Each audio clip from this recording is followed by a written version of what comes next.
السلام عليكم ورحمة الله. نحمد ونصلي على رسول الكريم. أما بعد، أعوذ بالله من الشيطان الرجيم. بسم الله الرحمن الرحيم. قل هو الله أحد الله الصمد لم يلد ولم يولد ولم يكن له كفوا أحد. সম্মানিত সভাপতি মহাশয় ও বিচারক মণ্ডলীগণ ও আমার সামনে থাকা ছোট্ট বড় তালিম ভাই সকল, আমি যে বিষয়গুলো বলতে চলেছি সেটা হচ্ছে সূরা ইখলাসের গুরুত্ব এবং ফজিলত। সূরা ইখলাসের গুরুত্ব। সূরা ইখলাস এটি কোরআন মাজিদের 30 পারা 112 নম্বর সূরা। সূরাটি হিজরতের আগে মক্কায় অবতীর্ণ হয়। সর্বপ্রথম আমাদেরকে জানতে হবে ইখলাস শব্দ কি। ইখলাস শব্দ হচ্ছে খাঁটি অনুগত্য, শিরক থেকে মুক্ত হয়ে তাওহীদ বা আল্লাহর উপরে খাঁটি বিশ্বাস হওয়াকে ইখলাস বলা হয়। এই জন্য এই সূরাটির নাম রাখা হয়েছে সূরা ইখলাস।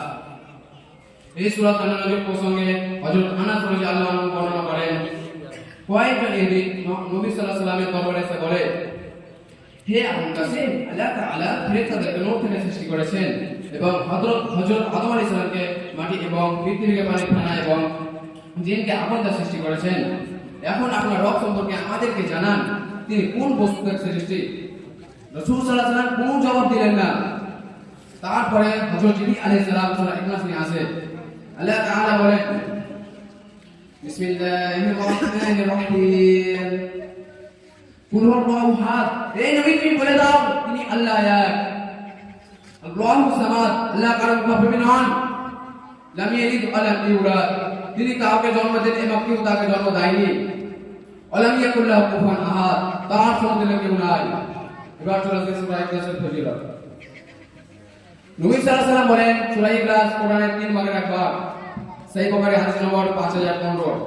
2 নম্বর, হযরত আবু দারদা রাদিয়াল্লাহু আনহু হতে বর্ণিত, তিনি বলেন, রাসূল সাল্লাল্লাহু আলাইহি ওয়াসাল্লাম বলেছেন, আল্লাহর কোরআনকে 3 ভাগে ভাগ করেছেন আর সূরা ইখলাসকে এক ভাগে পরিণত করেছেন। সহিহ মুসলিম হাদিস নম্বর 812। 3 নম্বর, সূরা ইখলাসকে যে ব্যক্তি 3 বার পাঠ করবে সে পুরো কোরআনটা খতম করার মত নেকি পাবে, বলে সুবহানাল্লাহ। 4 নম্বর, রাসূল সাল্লাল্লাহু আলাইহি ওয়াসাল্লাম বলেন, যে ব্যক্তি সূরা ইখলাসকে ভালোবাসে আল্লাহ রাব্বুল আলামিন তাকেই ভালোবাসে। এখান থেকে আমার বক্তব্য শেষ করছি। অবশেষে আল্লাহর কাছে দোয়া করি যে আমাদের দয়াময় প্রভু আমাদের সকলকে সূরা ইখলাস ভালোভাবে বুঝার এবং মানার তৌফিক দান করুন। আমিন। আসসালামু আলাইকুম ওয়া রাহমাতুল্লাহ।